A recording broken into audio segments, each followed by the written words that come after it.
Before using a VPN, it's important to understand your school's policy on their use. Some schools might restrict them for safety reasons. Choosing a reliable VPN is essential. Look for key features such as speed, security protocols, and ease of use. Let's walk through the installation process step by step. Start by visiting the Chrome Web Store to find and install your chosen VPN. Once installed, you'll need to configure your VPN settings for the best performance. Adjusting settings like the server location can help improve speed. Now it's time to test your VPN connection. Make sure to check if it's working correctly by accessing a blocked site. Using a VPN responsibly is key.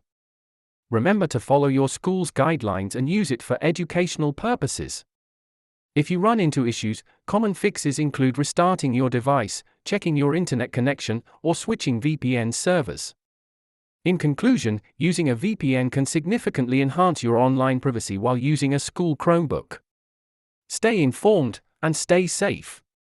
Thank you for watching. Remember to keep learning about digital safety and responsible internet use.